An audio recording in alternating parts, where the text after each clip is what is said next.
بسم الله الرحمن الرحيم الحمد لله رب العالمين والصلاة والسلام على سيد المرسلين وعلى آله وأصحابه أجمعين أما بعد فقد قال الله تعالى في القرآن العظيم والفرقان المجيد فأعوذ بالله من الشيطان الرجيم بسم الله الرحمن الرحيم إذا سألك عبادي عني فإني قريب أجيب دعوة الداعي إذا دعاني فليستجيبوا لي وليؤمنوا بي لعلهم يرشدون. وقال تعالى في مقام آخر فأعوذ بالله من الشيطان الرجيم بسم الله الرحمن الرحيم أمن يجيب المضطر إذا دعاه ويكشف السوء ويجعلكم الخلفاء في الأرض أإله مع الله قليلا ما تذكرون. صدق الله العظيم. وقال نبينا عليه الصلاة والسلام إذا سأل رجل الله سبحانه وتعالى والله يقبل دعاته ما لم يستعجل أو كما قال عليه الصلاة والسلام. فقال صلى الله عليه وسلم في حديث آخر الدعاء هو العبادة أو كما قال عليه الصلاة والسلام. கண்ணியத்திற்கும் மரியாதைக்கும் உரிய பெரியோர்களே, சகோதரர்களே, தாய்மார்களே, அளவிலா கருணையும் நிகரிலா கிருபையும் கொண்ட எல்லாம் வல்ல அல்லாஹ் சுப்ஹானஹு வ தஆலா மனிதனுடைய ஆற்றல், திறமை, அவனுடைய முயற்சி, அவனுடைய திறமையான செயல்பாடுகள் இவை அனைத்திற்கும் அல்லாஹ் சுப்ஹானஹு வ தஆலா மனிதனுடைய முன்னேற்றத்திற்கு, மனிதனுடைய வாழ்க்கைக்கு தேவையான ஒரு அடிப்படையாக அமைத்து தந்திருக்கின்றான். மனிதன் அவனுடைய முயற்சி என்று இருந்தால்தான், அவன் முயற்சியில் ஈடுபட்டால்தான் எந்த ஒரு காரியத்திலும் முறையான வெற்றியை அடைய முடியும். அல்லது மனிதன் தன்னுடைய திறமையையும் தன்னுடைய ஆற்றலையும் சரியான பாதையிலே அவன் ஈடுபடுத்தினால்தான், சரியான வழியிலே அவன் செலவழித்தால்தான் அவனுடைய இலக்கை அடைய முடியும் என்பதை அல்லாஹ் சுப்ஹானஹு வ தஆலா இந்த உலகத்திலே ஒரு நியதியாகவே ரப்புல் ஆலமீன் விதித்திருக்கின்றான், வரையறுத்திருக்கின்றான். அவர் மனிதன் முயற்சி செய்யாமல் அல்லது தன்னுடைய திறமையை பயன்படுத்தாமல் அல்லது தன்னுடைய ஆற்றலை செலவழிக்காமல் அல்லது அல்லாஹ் கொடுத்த அறிவையும் அல்லாஹ் கொடுத்த திறமையும் முறையாக பயன்படுத்தாமல் அவன் வெறுமனே உட்கார்ந்து கொண்டு தன்னுடைய நாட்டங்கள் நிறைவேற்றப்பட வேண்டும், தன்னுடைய தேட்டங்கள் நிறைவேறிவிட வேண்டும் என்று அவன் ஆசைப்படுவானேனால் அந்த ஆசையை அல்லாஹ் சுப்ஹானஹு வ தஆலா நிராசையாக மாற்றி விடுகின்றான். அந்த ரீதியில் உலகத்தினுடைய அமைப்பையே அல்லாஹ் எப்படி வைத்திருக்கிறான் என்றால், மனிதனுடைய ஆற்றல், மனிதனுடைய திறமை, மனிதனுடைய முயற்சி, மனிதன் படக்கூடிய பாடு இவை அனைத்தையும் அவன் முறையான வழியிலே பயன்படுத்தும் பொழுது அதனுடைய பிரதிபலனை அல்லாஹ் சுப்ஹானஹு வ தஆலா இந்த மனிதனுக்கு கொடுக்கின்றான். இதையே தன்னுடைய திருமறையிலும் ரப்பல் ஆலமீன் சொல்கின்றான், அல் லைஸ லில் இன்சானி இல்லா மா ஸா. ஒரு மனிதன் அவனுக்கு அவன் என்ன முயற்சி செய்கின்றானோ அதற்குரிய கூலிதான் அவனுக்கு கிடைக்கும். இன்னொரு இடத்தில் ரப்பல் ஆலமீன் சொல்கின்றான், இன்னமா துவஃபூன உஜூரஹும் யௌமல் கியாமா. நீங்கள் உலகத்திலே என்ன நற்காரியம் செய்கிறீர்களோ அந்த நற்காரியத்திற்கான கூலிதான் மறுமையிலே வழங்கப்படும். உலகத்திலே உங்களுடைய தேவைகள் நிறைவேறுவதாக இருந்தாலும் சரி அல்லது மறுமையிலே வெற்றி பெறுவதாக இருந்தாலும் சரி, உங்களுடைய முயற்சி இல்லாமல், உங்களுடைய திறமையை ஆற்றலை பயன்படுத்தாமல், உங்களுடைய சிரமம் மேற்கொள்ளாமல் நீங்கள் அந்த இலக்கை அடைய முடியாது. அது உலகம் சார்ந்த இலக்காக இருந்தாலும் சரி அல்லது மறுமையில் நீங்கள் வெற்றி பெற வேண்டிய இறுதி இலக்கான சொர்க்கம் என்ற மறுமை வெற்றி என்ற இலக்காக இருந்தாலும் சரி, அவற்றை நீங்கள் முழுமையாக அடைய முடியாது என்பதை ரப்பல் ஆலமீன் தன்னுடைய திருமறையின் மூலமாகவும் தன்னுடைய ஹபீப் ஸல்லல்லாஹு அலைஹி வஸல்லம் அவர்கள் மூலமாக வரையறுத்து வைத்திருக்கின்றான். அந்த திறமையிலும் அந்த ஆற்றலிலும் மனிதன் தன்னுடைய முயற்சியிலும் முழுமையாக ஈடுபடும் பொழுது சில நேரங்களில் மனிதனுடைய முழு நம்பிக்கை அவனுடைய திறமையின் மீதும் ஆற்றல் மீதும் ஏற்பட்டு விடுவது இயல்பு. என்னுடைய திறமையினால் தான் இது கிடைத்தது, என்னுடைய முயற்சியினால் தான் இது கிடைத்தது, நான் மட்டும் முயற்சி செய்திருக்கவில்லை என்றால் இந்த பொருள் கிடைத்திருக்க எனக்கு வாய்ப்பே இல்லை, அல்லது நான் மட்டும் என்னுடைய திறமையை ஈடுபடுத்திருக்கவில்லை என்றால், திறமையை நான் செலவழித்திருக்கவில்லை என்றால், அல்லது என்னுடைய ஆற்றலை பயன்படுத்தியிருக்கவில்லை என்றால் இப்படிப்பட்ட ஒரு வாய்ப்பு எனக்கு கிடைத்திருக்காது. ஆகவே என்னுடைய ஆற்றல், என்னுடைய திறமை, என்னுடைய முயற்சினால் தான் இது கிடைத்தது என்ற ஒரு நிலை வரும்பொழுது இந்த மனிதனுக்கு ஷைத்தானுடைய தூண்டுதல்களுக்கும் ஷைத்தானுடைய ஆளுமைகளுக்கும் ஆட்பட்டு இவன் அல்லாஹ்வை மறந்து தன்னைத்தானே ஆணவம் கூறுவதற்கும் கர்வம் கொள்வதற்கும் வாய்ப்பாகி விடுகின்றது. இது மனிதர்களுக்கு ஏற்படக்கூடியது மட்டுமல்ல, மலக்குமார்களுக்கெல்லாம் வள்ளிமாக, மலக்குமார்களுக்கெல்லாம் தலைவனாக ஆசிரியனாக இருந்த ஷைத்தானுக்கே அல்லாஹ் ரப்பல் ஆலமீன் இந்த நிலையை ஏற்படுத்தினான். ஷைத்தானுக்கு, இப்லீஸ்க்கு அல்லாஹ் சுப்ஹானஹு வ தஆலா எப்படிப்பட்ட அந்தஸ்தை கொடுத்திருந்தான்? மலக்குமார்களுக்கெல்லாம் தலைவராக இருக்கக்கூடிய, மலக்குமார்களுக்கெல்லாம் ஆசிரியராக, உஸ்தாதாக இருக்கக்கூடிய வாய்ப்பு கொடுத்தான். ஆனால் அந்த இப்லீஸ் தனக்கு கிடைத்த இந்த அந்தஸ்து, தனக்கு கிடைத்த இந்த சிறப்பு தன்னுடைய முயற்சியினால் மட்டும்தான் கிடைத்தது என்று ஆணவம் கொண்டான். தன்னால் தான் இது கிடைத்தது, தன்னுடைய ஆற்றலினால் தான் இந்த அந்தஸ்து கிடைத்தது என்று ஆணவம் கொண்டான், கர்வம் கொண்டான். அந்த கர்வம் அவனை எந்த நிலைக்கு ஆளாக்கியது என்று நாம் எல்லோருக்கும் தெரியும். அப்ப அப்படிப்பட்ட ஒரு நிலைக்கு மனிதன் ஆளாகிவிடக் கூடாது என்பதற்காக அல்லாஹ் சுப்ஹானஹு வ தஆலா வாழ்க்கையிலே மனிதனுடைய முயற்சிக்கும் ஆற்றலுக்கும் திறமையும் எவ்வளவு அவசியமோ, வாழ்க்கையில மனிதனுடைய முன்னேற்றத்திற்கும் மனிதனுடைய இலக்கை அடைவதற்கும் அவன் தன்னுடைய நோக்கத்தை நிறைவேற்றிக் கொள்வதற்கும் அவனுடைய ஆற்றலையும் திறமையும் செயல்படுத்துவது எவ்வளவு அவசியமோ அதைவிட பன்மடங்கு அவசியம் அவன் படைத்த ரப்புல் ஆலமீன் மீது நம்பிக்கை வைப்பது. ஏனென்றால் வெறும் படைத்தவன் மீது மட்டும் நம்பிக்கை வைத்து விட்டால் நிச்சயமா நோக்கம் நிறைவேறாது. படைத்தவன் மீது மட்டும் உறுதியான நம்பிக்கை வைத்து விட்டு அல்லாஹ் எனக்கு எல்லாவற்றையும் தருவான் என்று இருந்தால் நிச்சயமா அல்லாஹ் தரமாட்டான். அதை எம்பெருமானார் ஸல்லல்லாஹு அலைஹி வஸல்லம் அவரும் தெளிவாக சொல்கிறார்கள். ஒரு சஹாபி ரலியல்லாஹு தஆலா ரசூலுல்லாஹி ஸல்லல்லாஹு அலைஹி சொன்னார்கள், யா ரசூலல்லாஹ், உங்களுடைய பிரசங்கத்தை கேட்டு கேட்டு, உங்களுடைய அல்லாஹ்வுடைய தவக்குல், அல்லாஹ் மீது நம்பிக்கை, இந்த உபதேசத்தை கேட்டு கேட்டு எனக்கு எந்த அளவுக்கு அல்லாஹ் மீது நம்பிக்கை வந்து விட்டது என்றால், புகாரி ஹதீஸில் வருகின்றது. ஒரு சஹாபி வந்து பெருமானார் ஸல்லல்லாஹு அலைஹி சொல்கிறார்கள், யா ரசூலல்லாஹ், நீங்கள் அல்லாஹ் மீது நம்பிக்கை வைக்க வேண்டும், அல்லாஹ் மீது தவக்குல் வைக்க வேண்டும் என்ற உங்களுடைய உபதேசத்தை கேட்டு எனக்கு எந்த அளவுக்கு அல்லாஹ் மீது நம்பிக்கை வந்து விட்டது என்றால், நான் என்னுடைய ஒட்டகத்தை கூட இப்பொழுதெல்லாம் கட்டுவதில்லை, அப்படியே அவிழ்த்து விடுகின்றேன், அல்லாஹ் நாடினால் அது வீடு வரட்டும் என்று எதிர்பார்த்திருக்கின்றேன். அந்த அளவுக்கு அல்லாஹ் மீது நம்பிக்கை வந்து விட்டது. இந்த நம்பிக்கையை பெருமானார் ஸல்லல்லாஹு அலைஹி வஸல்லம் அவர்கள் ஆமோதிக்கவும் இல்லை, அவர்கள் அதை ஆத்தரைஸ் பண்ணவும் இல்லை, சரி காணவும் இல்லை. அப்படியே அந்த அளவுக்கு அல்லாஹ் நம்பிக்கை வந்துருச்சா, அந்த அளவுக்கு தவக்குல் வந்துருச்சா, உண்மையிலேயே மிகப்பெரிய இறையச்சம் உள்ளவன் தான், தக்வா உள்ளவன் தான், மிகப்பெரிய நீ நம்பிக்கை உள்ளவன் தான் என்று பெருமானார் ஸல்லல்லாஹு அலைஹி வஸல்லம் அவர்கள் அந்த சஹாபியை வாழ்த்தவில்லை, வரவேற்கவில்லை. மாறாக சொன்னார்கள், நீங்கள் அல்லாஹ்வின் நம்பிக்கை வையுங்கள். எப்படி? நம்பிக்கையை அல்லாஹ்வின் மீது வைத்துவிட்டு செயலை உங்களுடைய முயற்சியில் காட்டுங்கள். செயலுக்கும் சேர்த்து அல்லாஹ்வின் நம்பிக்கை வைக்காதீர்கள்.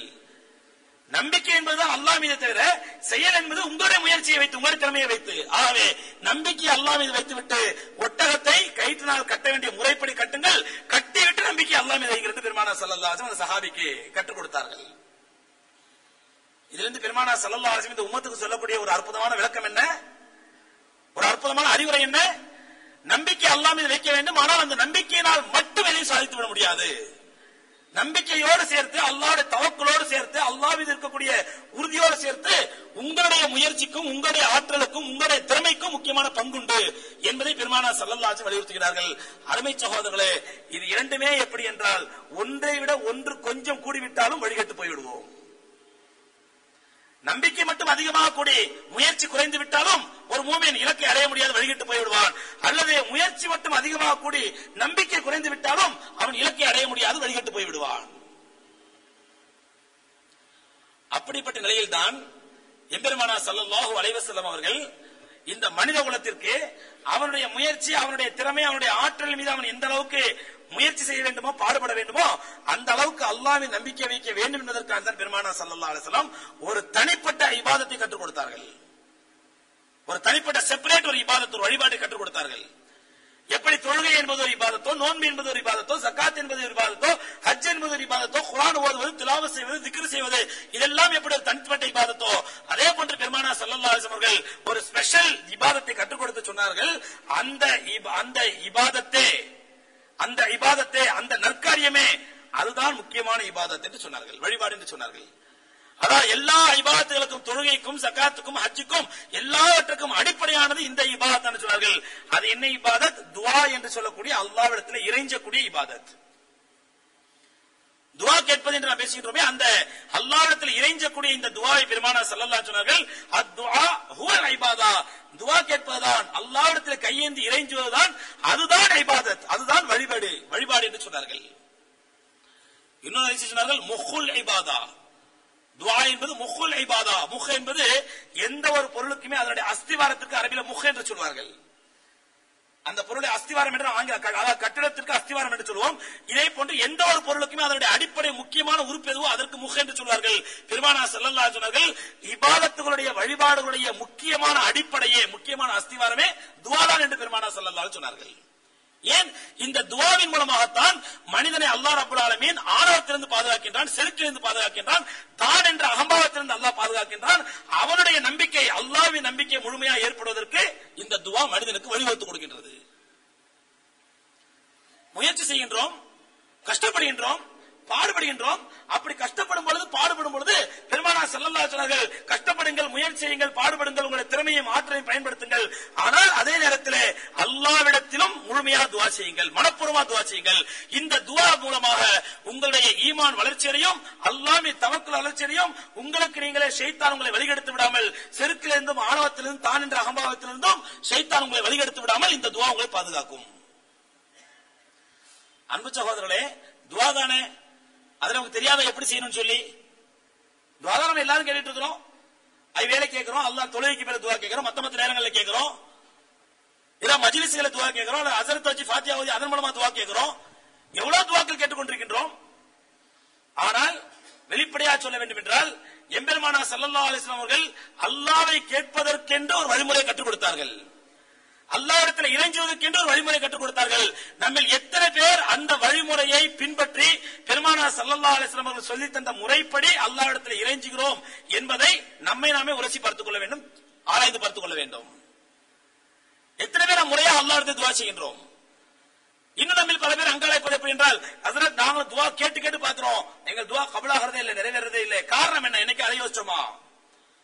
துஆ கேட்டுக்கொண்டே இருக்கிறோம், கபூலாவதில்லை என்று அங்கலாய்க்கின்றோமே, கபூலாவதற்கு காரணம் என்ன? அல்லாஹ் ரப்பல் ஆலமீன் துஆ கபூலாகாமல் இருப்பதற்கு ஏதாவது தடைகளை ஏற்படுத்தியிருக்கின்றானா? அல்லாஹ்வுடைய தூதர் ஸல்லல்லாஹு அலைஹி வஸல்லம் அவர்கள் என்னென்ன காரியங்கள் துஆ கபூலாகாது என்று சொல்லியிருக்கிறார்களா என்பதை பற்றி என்றைக்கா யோசிச்சிருக்கின்றோமா? அல்லது தடைகளை அறிந்து அந்த தடைகளை நீக்கிவிட்டு துஆ செய்து பார்த்திருக்கின்றோமா? ஏதோ நம்முடைய பல பேருடைய துஆ எப்படி இருக்கின்ற சகோதரர்களே, ஏதோ கடமைக்காண்டி அல்லாஹ்ட்ட கேட்டு வைப்போம், கடமைக்காண்டி அல்லாஹ்ட்ட கேட்டு வைப்போம் என்று துஆ கேட்கும் பொழுது நிச்சயமாக அந்த துஆவின் மூலமா நாம் என்ன அல்லாஹ்விடத்தில் கேட்கின்றோமோ, கேட்க நாடுகின்றோமோ, ரப்பல் ஆலமீன் நிறைவேற்ற மாட்டான்.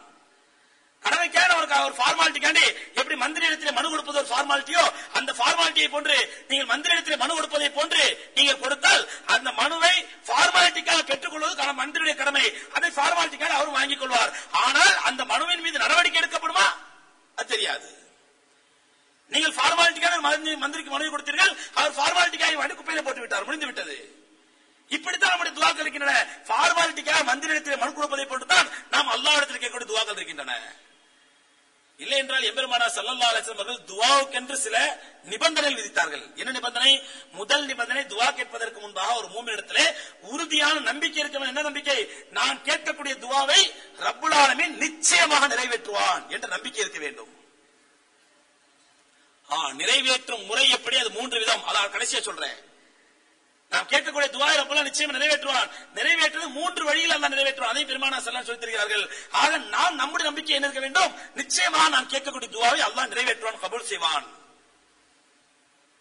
அந்த நம்பிக்கையோடு துஆ செய்தால், அந்த நம்பிக்கையோடு துஆ செய்தால் சகோதரர்களே, நாம் ஏன் போய் ஹஜரத் மாட்டே ஹஜரத் துஆ செய்யுங்க நான் ஆமீன் சொல்றேன், அவர் என்னத்தையாச்சும் அரபில ஓத நம்ம ஆமீன் சொல்ல, ஏன் இந்த நிலைமை? நாம் துஆவை ஒரு சடங்காக ஆக்கிவிட்டோம், ஃபார்மாலிட்டி ஆகிவிட்டோம். எந்த பிரச்சனையா இருந்தாலும் ஹஸரத் துஆ செய்ய வேண்டும். நான் கல்யாணம் பண்ணாலும் சரி, கர்மாதியா இருந்தாலும் சரி, கடை வாங்கினாலும் சரி, அல்ல காட்சி வாங்கினாலும் சரி, விவசாயம் பண்ணாலும் சரி, ஊருக்கு போனாலும் சரி, எங்க போனாலும் சரி, ஹஸரத்தை கூப்பிட்டு ஒரு 50 100 அவர் கொடுத்து ஹஸரத் ஒரு துஆ ஒன்று செய்யுங்க, அவர் துஆ செய்ய வீட்டுல எல்லாம் ஆமீன் சொல்ல என்னுடைய தேவை முடிந்து விட்டது. இதுதான் சகோதரர்களே மந்திரி இடத்திலே மனு கொடுக்கும் காரியம்.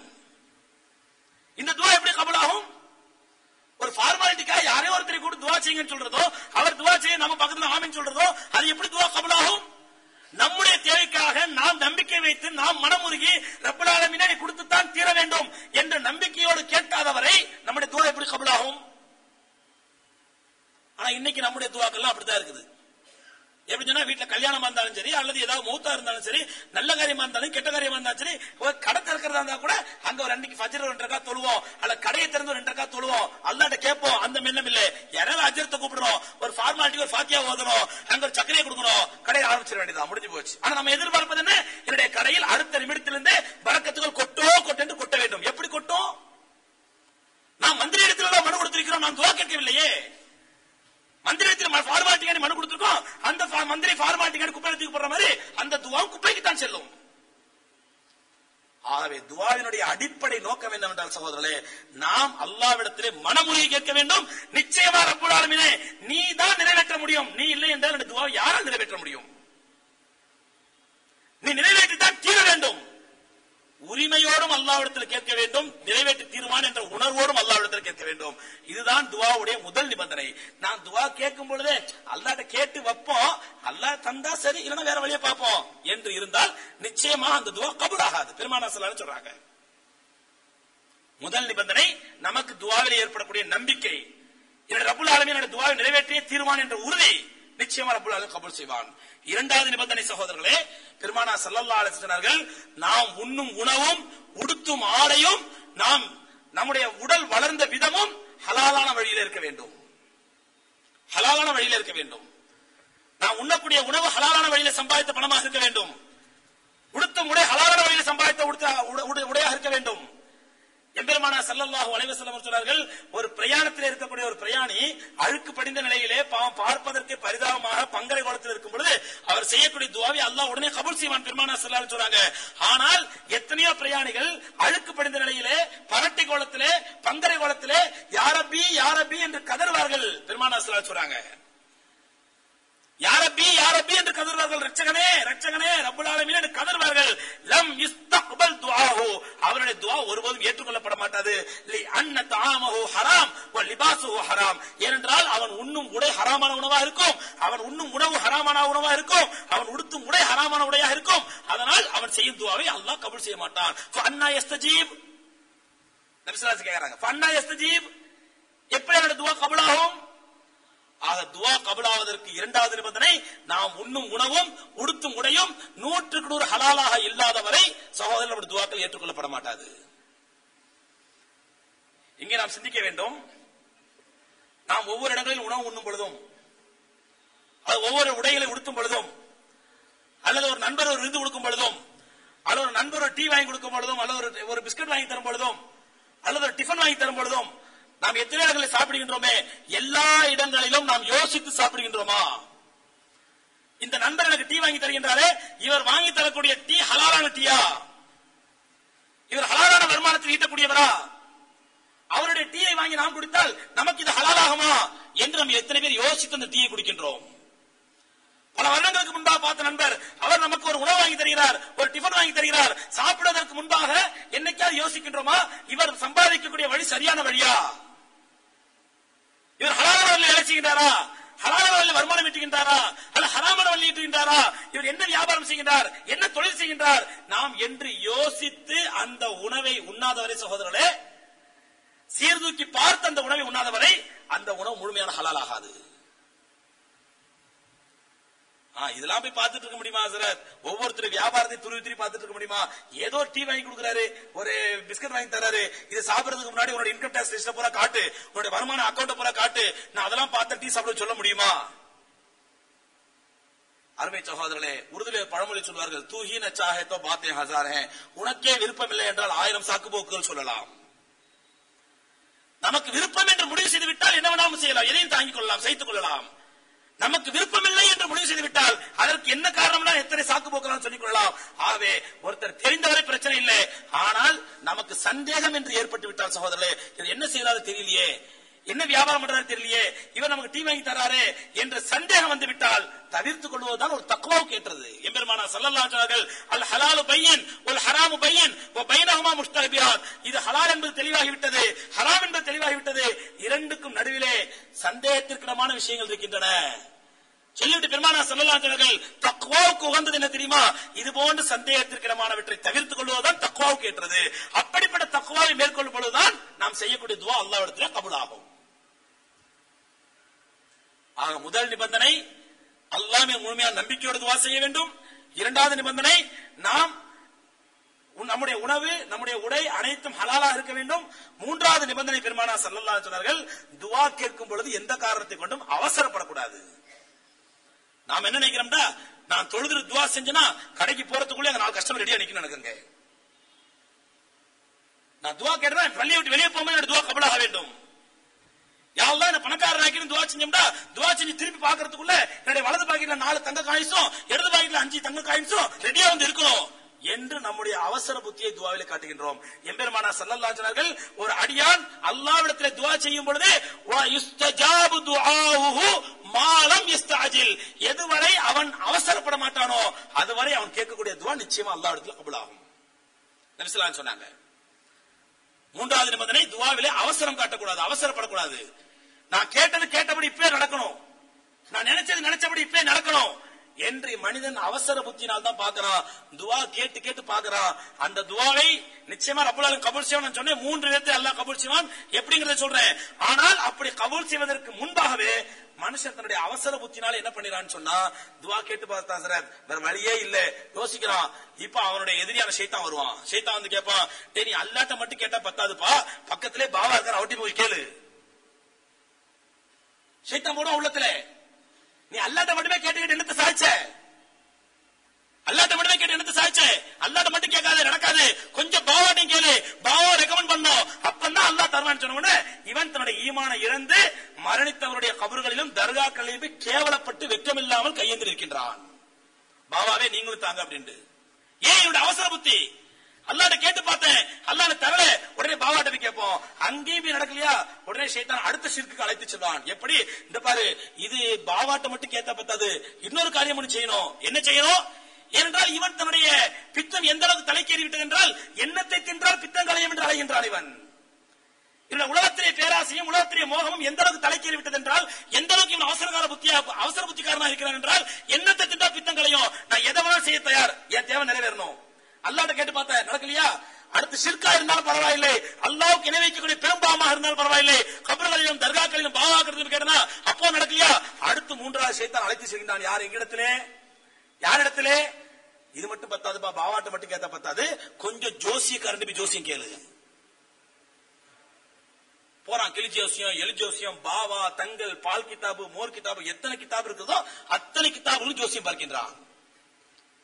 எம்பெருமானார் ஸல்லல்லாஹு அலைஹி வஸல்லம் மன் அத்தா காஹினன் ஃபஸதக பிமா யகூல், யார் ஒருவன் ஜோசியக்காரனிடத்திலே வந்து, ஜோசியக்காரன் என்றால் அவன் எந்த ரூபத்தில் ஜோசியக்காரனா இருந்தாலும் சரி, திருநீர் பட்டு பட்டை அடித்து வைத்திருந்த ஜோசியக்காரனா இருந்தாலும் சரி, அல்லது தாடி தலப்பா தொப்பியோடு இருக்கக்கூடிய ஜோசியக்காரனா இருந்தாலும் சரி, அல்லது முஸ்லீம் பெயர் தாங்கிய ஜோசியக்காரனா இருந்தாலும் சரி, முஸ்லீம் அல்லாத பெயர் தாங்கிய ஜோசியக்காரனா இருந்தாலும் சரி, யார் ஒரு மன்னத்தா காஹினன், யார் ஒரு ஜோசியக்காரனிடத்திலே வந்து ஃபஸதக பிமா யகூலு, அவன் சொல்வதை உண்மை என்று நம்புவானேனால் ஃபக்கத் கஃபர பிமா உன்ஸில அலா முஹம்மத் ஸல்லல்லாஹு அலைஹி வஸல்லம், இந்த முஹம்மதுக்கு இறங்கிய வேதத்தை அவன் நிராகரித்த காஃபிராகி விட்டான். நபி ஸல்லல்லாஹு அலைஹி சொல்றாங்க. இந்த எச்சரிக்கையுடைய பயம் இல்லாதனாலையும் எதை செஞ்சாலும் பரவாயில்ல, என் நோக்கம் நிறைவேறணும், நான் உலகத்துல பணக்காரன் ஆகணும், எனக்கு எந்த ஆபத்தும் வரக்கூடாது, எனக்கு எந்த பிரச்சனையும் வரக்கூடாது, என் தேவையெல்லாம் நிறைவேறணும், அது எந்த வழியில் நிறைவேறினாலும் பரவாயில்லை என்ற இந்த அவசர புத்தி தான் இவனை ஷிர்க் செய்ய வைக்கின்றது, ஜோசியம் பார்க்க வைக்கின்றது, கபர்களை போய் சஜ்தா செய்ய வைக்கின்றது, கபர்களை போய் கையேந்த வைக்கின்றது. காரணம் என்ன? இவனுடைய அவசர புத்தி, இவனுடைய ஹிரிஸ், துனியா, உலக பேராசை. அதனால்தான் பெருமானார் ஸல்லல்லாஹு அலைஹி சொன்னார்கள், துஆ கபூலாவதற்கு 3 நிபந்தனைகள். முக்கியமான நிபந்தனை என்ன? அவசரப்படக்கூடாது. சரிங்க, அப்ப அல்லாஹ் எப்படித்தான் கபூல் செய்வாங்க? நான் காலம்புற துஆ கேட்டே இருக்க வேண்டியதானா? காலம்புற கேட்டே இருக்க வேண்டியதானா? அல்லாஹ் கபூல் செய்ய அப்ப என்ன பண்ண, வேற வழி தேட வேண்டாமா? ஒரு கடையில போய் கேட்கறோம், ஒரு சாமான் இல்ல, அடுத்த கடைக்கு போக மாட்டோமா? ஒருத்தர் ஒரு ஹெல்ப் கேட்கறோம், அவர் முடியாதுன்ற அடுத்த ஹெல்ப் கேட்க மாட்டோமா? அந்த மாதிரி அல்லாஹ்ட்ட கேட்டு கேட்டு பார்த்தேன், அல்லாஹ் தரல, வேற இன்னொருத்தர் கேட்டா என்ன? ரப்பல் ஆலமீன் கேட்கின்றான், அம்மன் யுஜீபுல் முல்தர்ர இதா தஆஹு. 27வது அத்தியாயத்தில் 62வது வசனத்தில் ரப்பல் ஆலமீன் கேட்கின்றான், அம்மன் யுஜீபுல் முல்தர்ர இதா தஆஹு, யாரால் முடியும் ஒரு கஷ்டத்திற்குள்ளாக்கப்பட்டவன், ஒரு கஷ்டத்திற்குள்ளாக்கப்பட்ட முல்தர், கஷ்டத்திற்குள்ளாக்கப்பட்டவன் வேண்டி விரும்பி பிரார்த்தனை செய்யும் பொழுது அவனுக்கு அம்மன் யுஜீப், யாரால் பதிலளிக்க முடியும்? அவனுக்கு ஏற்பட்ட கஷ்டத்தை யாரால் நிவர்த்தி செய்ய முடியும்? அல்லாஹ்வுடன் இன்னொரு தெய்வம் இருக்கிறான் நம்புகிறீர்களா? கலீலம்மாக ததக்கரும். என்ன சிந்திக்கக்கூடிய மக்கள் இவ்வளவு குறைவா இருக்கிறீங்க? அப்ப அல்லாஹ்ட்ட கேட்டு கேட்டு பார்த்தேன், அல்லாஹ் வர முடியல, அப்ப இன்னொரு திருப்பி கேட்கலாம் சொன்னா, அப்ப இலாஹும் அல்லாஹ், அல்லாஹ்வுடன் இன்னொரு இறைவன் இருக்கின்றானா? இருக்கிறான் என்று நம்புகின்றீர்களா? அல்லாஹ் நிறைவேற்றவில்லை என்றால், அல்லாஹ் உங்களுடைய பிரச்சனை தீர்க்கவில்லை என்றால், அல்லாஹ் உங்களுடைய தேவையை அல்லாஹ் நிறைவேற்றவில்லை என்றால் வேறு யார் நிறைவேற்ற முடியும் என்று நினைக்கின்றீர்கள்? அப்படி அல்லாஹ் அல்லாஹ் நிறைவேற்றாம இருப்பானா? ஒரு மூமின் துஆ செய்து விட்டால் நிறைவேற்றாமல் இருப்பானா? நிச்சயமா இருக்க மாட்டான். நிறைவேற்றியே தீர்வான் ரப்பல் ஆலமீன். எப்படி? 3 விதங்களில் நிறைவேற்றுவான். பெருமானார் ஸல்லல்லாஹு அலைஹி சொன்னாங்க, ஒரு அடியான் அல்லாஹ்விடத்தில் துஆ செய்து விடுவானால் அந்த துஆவை ரப்பல் ஆலமீன் நிச்சயமா நிறைவேற்றுவான். ஆனால் நிறைவேற்றக்கூடிய விதம் 3 விதமா நிறைவேற்றுவான். ஒன்று, முதல் முறை என்ன? அவர் என்ன துஆ கேட்டாரோ அதையே அல்லாஹ் கொடுப்பான். என்ன கேட்டாரோ அதையே அல்லாஹ் கொடுப்பான். அவர் கேட்டதை அல்லாஹ் ரப்பல் ஆலமீன் நிறைவேற்றி கொடுப்பான். இரண்டாவது அவர் கேட்டதை அல்லாஹ் கொடுக்க மாட்டான். ஆனால் அவர் கேட்டதன் காரணமாக, அவர் அல்லாஹ்விடத்தில் துஆ செய்ததன் காரணமாக அவர் நினைக்காத, அவர் அறியாத, அவருக்கு தெரியாத பேர் ஆபத்திலிருந்து அல்லாஹ் அவரை காப்பாற்றுவான். எதனால்? அவர் வேறொரு துஆ கேட்டதனால். உதாரணமா அவர் துஆ கேட்டார், யா அல்லாஹ் எனக்கு வியாபாரத்துல பரக்கத்தை கொடுண்டு, எனக்கு வியாபாரத்துல நல்ல பெருக்கத்தை கொடு யா அல்லாஹ், நல்ல வியாபாரம் நடக்கும் அல்லாஹ் நல்லா கேட்டாரு. ரப்பல் ஆலமீன் நாடினால் வியாபாரத்தில் பெருக்கத்தை கொடுப்பான், வியாபாரத்தில் வளர்ச்சியை கொடுப்பான். இல்லை என்றால் வியாபாரத்தில் வளர்ச்சி இருக்காது. ஆனால் அந்த வியாபாரத்திலே வரவிருந்த ஒரு பெரிய நஷ்டம் இவருக்கு தெரியாது. இவர் அறிய மாட்டார் அந்த நஷ்டத்தை, இவர் புரிய மாட்டார். வரவிருந்த பெரிய நஷ்டத்தை ரப்பல் ஆலமீன் தடுத்து விடுவான். எதனால்? இவர் வளர்ச்சியை கேட்டதினால். ஆனா இவருக்கு தெரியாது பெரிய நஷ்டத்தை அல்லாஹ் நம்ம தடுத்திருக்கான் அப்படின்னு சொல்லி. நம்ம எத்தனையோ நேரங்களில் பார்க்கலாம், நம்முடைய அறிவுக்கு புலப்படாத சில அற்புதங்கள் வாழ்க்கையில் நடக்கும். நினைச்சே பார்க்க முடியல ஹஸ்ரத், இது அல்லாஹ் தான் நடத்தி இருக்கிறான். ஒரு கண்ணி வைக்க நேரத்துல அல்லாஹ் காப்பாத்திட்டான், இல்ல அந்த லாரிக்காரன் மேல மோதி இருப்பான். நம்முடைய வாழ்க்கை நடக்குதா இல்லையா? எத்தனை அற்புதங்கள் மிராக்கிள்ஸ் நம்ம நினைப்போம். இதெல்லாம் நான் நினைச்சு பார்க்க முடியும். எப்படி நடந்துச்சுன்னு தெரியல, எப்படி ஆச்சுன்னு தெரியல. பாருங்க சுப்ஹானல்லாஹ், மலை மாறி வந்தது. நான் பெருசா நினைச்சேன், அல்லாஹ் ரப்பல் ஆலமீன் எப்படி லேசானே தெரியல. நம்ம ஆச்சரியப்படுவோம். அந்த ஆச்சரியம் எதனால்? நாம் வேறு ஏதோ செய்த துஆவின் பொருட்டால். நபி ஸல்லல்லாஹு அலைஹி சொல்றாங்க, ஒன்று இவர் கேட்டதை கொடுப்பான், அல்லது இவர் கேட்டதை கொடுக்க மாட்டான். இவருக்கு நடக்கவிருந்த பேர் ஆபத்தை தடுத்து விடுவான். ஆனா இந்த அடியானுக்கு தெரியாது. இவன் நினைப்பான், நான் கேட்டு பாக்குறேன் நடக்கவே இல்லை, நான் அல்லாஹ்ட்ட கேட்டு பார்த்து நடக்கவே இல்லை. ஆனா முட்டாள் மாதிரிதான் நடந்திருக்கின்றது, உனக்கு தெரியவில்லை. நீ செய்த துஆவை அல்லாஹ் கபூல் செய்திருக்கின்றான். ஆனால் ஷைத்தான் அதை நினைக்க விடாத உன்னை தடுத்து உன்னை ஷிர்கின் பக்கம், குஃப்ரின் பக்கம் சென்று விடுவதற்காக உன்னை ஷைத்தான் வழிகெடுக்கின்றான் என்பது இந்த மனிதருக்கு தெரியவில்லை. அப்ப 2 வகை.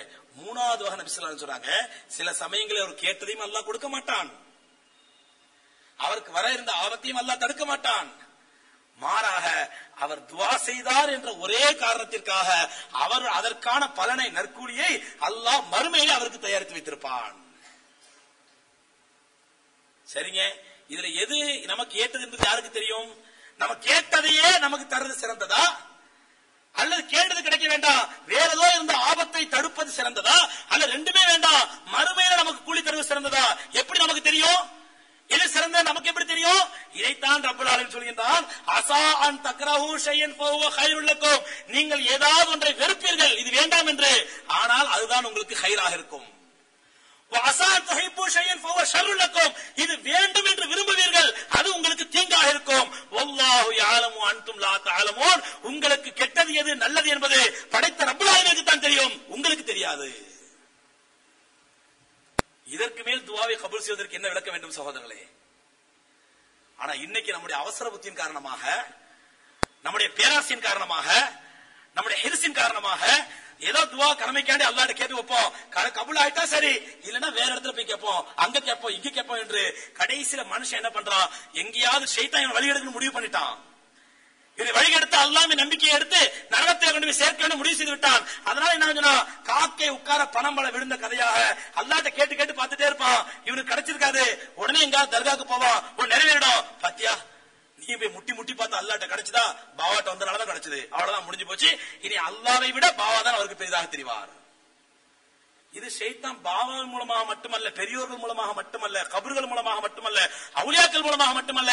ஏன் ஷைத்தான் உங்களை வழிகெடுக்க வேண்டும் என்று நாடிவிட்டால் திருப்பதி வெங்கடாச்சலபதிக்கு போனாலும் காரியம் நிறைவேற்றும் விதத்தில் ஷைத்தான் உங்களுக்கு காட்டுவான். வேளாங்கண்ணி மாதா கோயிலுக்கு போனாலும் உங்கள் காரியம் நிறைவேற்றுவதை கொண்டு ஷைத்தான் காட்டுவான். ஏன்னா ஷைத்தான் நோக்கம், நீ பாபாவை நம்பினாலும் சரி, வேளாங்கண்ணி மாதாவை நம்பினாலும் சரி, திருப்பதி வெங்கடாச்சலபதி நம்பினாலும் சரி, அதை பற்றி அவனுக்கு கவலை இல்லை. அவனுடைய நோக்கம் நீ அல்லாஹ்வை நம்பிவிடக் கூடாது. அல்லாஹ்வை தவிர யாராலும் நம்பிட்டு அதை பத்தி எனக்கு கவலை இல்லை, அல்லாஹ் நம்ப கூடாது.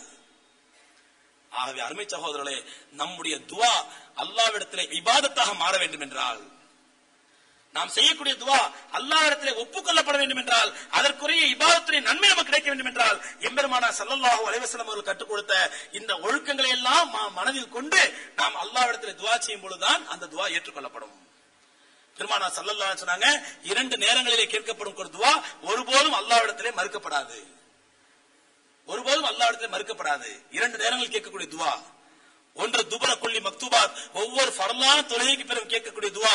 இன்னொன்று ஜௌஃபுல் லைல், நள்ளிரவு நேரத்தில் தஹஜ்ஜுத் தொழுது விட்டு அல்லாஹ்விடத்தில் கேட்கும் துவா. இந்த 2 துவாவுக்கும் அல்லாஹ்விடத்தில் மறுப்பே கிடையாது. நம்ம எத்தனை பேர் ஃபர்லான தொழுகைக்கு பிறகு உருக்கத்தோட அல்லாஹ் செய்வான் என்ற நம்பிக்கையோடு எத்தனை பேர் துவா கேட்கின்றோம்? சலாம் கொடுத்து முடிச்சோடனே எழுச்சி ஓடலாம்னு பாப்பம் கிடைக்கும். ஏன்னா தொழுகை மட்டும் இபாதத் அல்ல, தொழுகைக்கு பிறகு நாம் கேட்கக்கூடிய துவாவும் இபாதத்து தான், நாம் கேட்கக்கூடிய பிரார்த்தனை இபாதத்து தான். அந்த எப்பொழுது ஒரு அடியான அல்லாஹ்விடத்திலே அழுது நீண்ட நேரம் துவா கேட்க ஆரம்பித்து விட்டானோ அப்பொழுதே அவனுடைய தக்வா உயர ஆரம்பித்து விட்டது என்பதற்கு அர்த்தம். அவனிடத்தில் இன்னும் நல்ல அமல்கள் வர ஆரம்பித்து விட்டது என்பதற்கு அடையாளம். ஆக தொழுகை மட்டும் இபாதத் அல்ல, தொழுது முடித்த பிறகு அல்லாஹ்விடத்தில் உட்கார்ந்து துவா செய்ய வேண்டும். ஆனால் அந்த துவாவே இன்னைக்கு நம்ம எப்படி ஆகிட்டோம்டா, அதுவும் ஒரு நடைமுறை, மந்திரிட்ட மனு கொடுக்கிறது ஒரு ஃபார்மாலிட்டி. அஜரத் அரபில் என்னத்தையாச்சும் ஓதணும், நம்ம பின்னாடி உட்கார்ந்து ஆமீன் சொல்லணும். அஜரத் 8 புள்ள இருக்கு, அவர் சொல்றாரு யா அல்லாஹ் இதுக்கு மேல புள்ள வேணாம்னு துவா கேட்பாரு, பின்னாடி புள்ளையே இல்லாம இருப்பாரு, அவர் ஆமீன் சொல்லுவாரு. என்னத்தையாவது அஜரத் கேட்கணும், அதுக்கு ஆமீன் சொல்லணும், எனக்கு துவா கபூல் ஆயிடும். இப்படி பெருமானார் ஸல்லல்லாஹு அலைஹி சொல்லி தரவில்லையே. எந்த ஒரு ஃபர்லான தொழுகைக்கு பிறகு பெருமானார் ஸல்லல்லாஹு அலைஹி வஸல்லம் சத்தம் போட்டு துவா செய்தார்கள். பின்னாடி உள்ள சஹாபாக்கள் ஆமீன் ஆமீன் என்று சொன்னார்கள். எங்கெல்லாம் பெருமானார் ஸல்லல்லாஹு அலைஹி மூச்சு விட்டார்களோ அங்கெல்லாம் சஹாபாக்கள் ஆமீன் சொன்னார்கள். எந்த ஆதாரம் கிடையாது. நாமே சடங்காக்கி விட்டோம், சம்பிரதாயம் ஆக்கி விட்டோம். இதே ஒரு ஃபார்மாலிட்டி ஆகிட்ட துவாவே. ஃபர்லான தொழுகைக்கு பிறகு கேட்கக்கூடிய துவா அவ்வளவு புனிதமான துவா. ஆனா இன்னைக்கு அந்த துவா ஒரு ஃபார்மாலிட்டியாக ஆக்கப்பட்டு விட்டது, சடங்காக ஆக்கப்பட்டு விட்டது, மந்திரிடத்திலே மனு கொடுப்பதை போன்று ஆக்கப்பட்டு விட்டது. ஆகவே சகோதரர்களே, ஃபர்லான தொழுகைக்கு பிறகு கண்டிப்பான துவா செய்ய வேண்டும். மனம் உருகி நம்முடைய தேவைகள் என்ன என்பதை அறிந்து அல்லாஹ்விடத்தில் துவா செய்ய வேண்டும். இது துவா கபூல் ஆவதற்கு அடையாளம். பெருமானார் ஸல்லல்லாஹு அலைஹி வஸல்லம் சொன்னார்கள், ஜௌஃப குல்லி லைல், இரவினுடைய நடுப்பகுதியிலே நள்ளிரவு நேரத்திலே நீங்கள் தஹஜ்ஜுத் தொழுது விட்டு அல்லாஹ்விடத்தில் கேட்கும் துவா. இந்த மாதிரி துவாக்களை சகோதரர்களே நாம் வழமையாக கேட்பதை கடமையாக்கிக் கொள்வோமேனால், ரசூலுல்லாஹி ஸல்லல்லாஹு அலைஹி சொன்னாங்க, மனிதன் எவ்வளவுதான் முயற்சி பண்ணாலும், எவ்வளவுதான் திறமைப்பட்டாலும், எவ்வளவுதான் கஷ்டப்பட்டாலும், நஷ்டப்பட்டாலும் அல்லாஹ்விடத்தில் துவா செய்யும் பொழுதுதான் நமக்கு நம்முடைய திறமையின் மீதோ நம்முடைய ஆற்றல் மீதோ ஆணவம் கர்வம் வராமல் இருக்கும்.